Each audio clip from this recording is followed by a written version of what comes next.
Curang, ya. Kenapa saya bilang curang? Kenapa nunggu saya jawab? Dari tadi saya sudah jawab. Allah yang benar itu Allah Bapa, bukan Allah SWT. Kamu dengar nggak? Makanya kalau lagi nugas, lagi jaga komplek, jangan debat. Pakai sosokan mengawal. Siapa kamu? Hah? Dari kesatuan mana kamu? Masa sekelas security harus mengawal? Yesus itu punya pengawalan itu malaikat. Matius 26 ayat 52. Nggak ada kelasannya sama kau, Faruk. Baca Matius 26 ayat 52 sampai 54. Terkejut kan kau? Matius 26 ayat 52 sampai 54. Yesus punya kekuasaan untuk mengutus malaikat, lebih dari 12 pasukan malaikat. Matius 26 ayat 52 sampai 54. Kau baca itu. Konteksnya berbeda. Jangan kau samakan. Kau mau sosokan sombong dengan profesimu, kau saja tidak profesional. Oke, masalah Yesus berdoa. Perhatikan. Kamu paham bahwa tinggallah di sini tinggallah jangan, ini curang. Saya lagi ngobrol kok, kamu tutupin dengan efek kamu. Iya, saya jawab. Sudah, jangan buang waktu saya. Sudah, jangan panik kamu. Lihat, Yesus sendiri di dalam Injil Matius yang kamu katakan Yesus itu berjagalah-jagalah dengan aku, itu maksudnya dalam perjanjian lama Tuhan Allah menganggap bahwa bangsa Yahudi adalah bangsa pilihan. Maka Tuhan Allah tidak mau bangsa Yahudi, bangsa Israel sesuai dengan penggarapan Yesus jatuh dalam pencobaan. Maksud berjaga-jaga di situ bukan jagain Yesus, tapi jangan sampai para rasul atau para murid itu jatuh ke dalam pencobaan sama seperti Muhammad. Kemudian katanya Faruk, Tuhan kok berdoa? Saya tampilkan Tuhanmu juga berdoa. Ini dari website Suara Muhammadiyah. Ini hadisnya. Perhatikan hadisnya sahih. Perhatikan. Allah dan para malaikat mendoakan orang-orang yang berada di saf terdepan. Saya bingung. Faruk, jelaskan sama saya. Dua pertanyaan berarti. Al-Ikhlas ayat pertama dan hadis ini. Jelaskan sama saya. Di sini ada tertulis Allah dan para malaikat mendoakan. Kalau malaikat berdoa jelas kepada Allah. Nah, kalau Allah kamu berdoa kepada siapa? Coba jelasin hadis ini. Hah? Doain ke siapa? Kena kamu. Ya.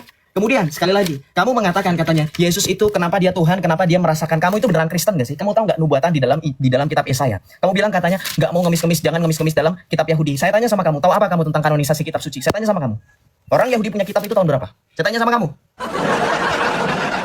Kamu tanyakan, kamu tadi congormu bilang katanya soal legalitas. Sejak kapan Al-Quran juga punya legalitas? Muhammad sampai dengan detik-detik kematian tidak punya legalitas Al-Quran. Baru di Kairo tahun 1928 Al-Quran lengkap dikanonisasi. Itu tahun 1924. Ya.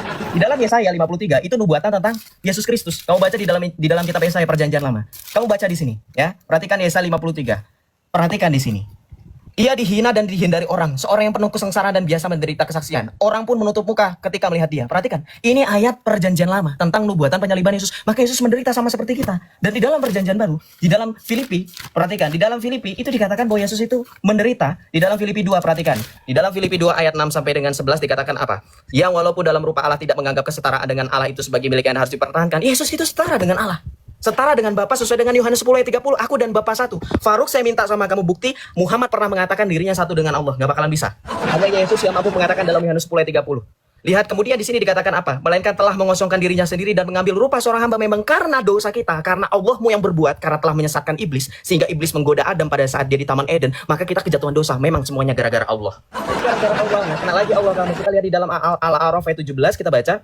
Ia iblis menjawab, karena engkau telah menyesatkan aku. Allahmu itu jahat loh. Kamu bilang katanya konsep ketuhanan. Mana konsep ketuhanan Islam dari tadi surah Al-Ikhlas ayat 1 kamu gak jelasin dari tadi. Saya sudah jawab pertanyaan kamu dari tadi. Kenapa iblis mengatakan Allah telah menyesatkan aku? Padahal kita lihat, kalau iblis disesatkan Allah, perhatikan, ternyata Allah itu lebih kejam daripada iblis. Kenapa? Di dalam surah Az-Zukhruf ayat 62, lihat perhatikan. Jangan sekali-kali kamu dipalingkan oleh setan, sesungguhnya ia merupakan musuh yang nyata bagi kamu. Tadi kita lihat di dalam Al-A'raf ayat 16, iblis mengatakan disesatkan Allah. Maka ternyata ada yang lebih parah daripada iblis. Siapa dia? Allah. Maka sungguhnya musuh kita siapa? Allah. Kenapa Allah? Karena iblis lebih daripada iblis. Berdasarkan Al-A'raf ayat 16. Baca dan bantah ya. Oke, kemudian kamu katakan tadi Allah yang benar. Saya sudah berulang kali bilang Allah yang benar itu Bapa. Yang sehakikat dengan Yesus. Yohanes 10 ayat 30. Di dalam Yohanes 17 ayat 5 Yesus mengatakan sebelum dunia ada, dia sudah ada. Sudah terjawab semuanya. Silakan kamu jawab pertanyaan-pertanyaan saya. Yosef sudah mengakui ya tadi barusan satu-satunya Tuhan yang benar menurut Yesus anaknya Maria itu adalah Allah Bapa itu sendiri. Fix ya? Fix. Jadi teman-teman Kristen yang menyembah kepada Yesus, yang menuhankan Yesus dalam kesesatan yang nyata, maka benarlah kata Yesus dalam 2 Yohanes 1 nomor 7. Ciri dari si penyesat itu ialah yang tidak percaya kalau Yesus datang sebagai manusia. Dia adalah si penyesat dan antikristus. Dan benar juga dikatakan Yesus di dalam Matius 7, 22-23. Orang-orang yang diusir oleh Yesus, orang-orang yang dikatakan Yesus membuat kejahatan dan disangkal oleh Yesus adalah Kristen. Kenapa Kristen? Cuman Kristen manusia di atas bumi ini yang memanggil Yesus Tuhan. Cuman Kristen. Sementara Yesus sendiri memanggil Tuhannya dengan sebutan Allah. Saya Yosef ya. Ternyata konsep ketuhanannya Kristen dengan konsep ketuhanannya Yesus itu cakar-cakaran. Tidak kau sudah mengakui satu-satunya Tuhan yang benar menurut Yesus itu adalah Bapa, kau sudah mengatakan kepada orang, kami Kristen tersesat loh, karena kami menuhankan Yesus loh, terus kau tafsir liar, karena Yesus adalah Allah itu sendiri, Yesus adalah Bapa itu sendiri, Yesus ini itu sendiri. Data yang kau kasih data ambigu, data penipu. Jangan menipu kau di sini, Dinda, jangan menipu. Terus kau tanya, kau tahu apa tentang kanonisasi kitab kami? Tahu apa kau tentang kanonisasi perjanjian lama? Hei Dinda, seperti apapun informasi yang kau ketahui tentang kanonisasi kitab kau, gak ada urusannya kitabnya Yahudi dengan kitab pemakan babi. Malu sikit kau, jangan ngarang bebas kau. Yang kedua, di dalam hadis yang kau katakan tadi Tuhan itu berdoa, makanya Dinda kau jangan jadi umat terjemahan.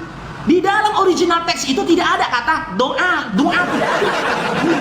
Bahasa Arabnya doa itu, ini Dinda, kau tunjukkan dalam original teksnya. Ada nggak kata doa? Jangan ngarang kau. Tapi hadis itu menyampaikan keutamaan rahmat yang diberikan kepada orang yang berdiri pada saf yang paling depan. Terus kalau ngomong framing tentang penyesat, iya, siapa yang menyesatkan? Nih kita buktikan sekarang. Kristenlah yang telah disesatkan oleh iblis. Dan itulah sebabnya Tuhan Kristen mendatangkan kesesatan atas mereka yang menyebabkan mereka percaya akan dusta. Ciri-ciri kesesatan yang didatangkan oleh Tuhan kau ialah dengan membuat mereka percaya akan dusta. Ingat ya, ciri-ciri kesesatan yang didatangkan Tuhan kau katanya membuat mereka percaya akan dusta. Data yang kedua, di dalam Yohanes 8 nomor 40, apa kata Yesus? Apa kata Yesus di sini? Iblislah yang jadi Tuhan kau, Joseph. Kenapa? Apabila ia berkata dusta, ia berkata atas kehendaknya sendiri, sebab ia adalah bapak segala dusta. Iblis bapak segala dusta. Lalu Joseph, pendiri agama Kristen, Paulus, apa kata Paulus dalam Matius 3 nomor 7? Roma 3 nomor 7 ini. Tetapi jika kebenaran Allah oleh dustaku, Paulus secara terang-terangan menyatakan dirinya adalah si pendusta.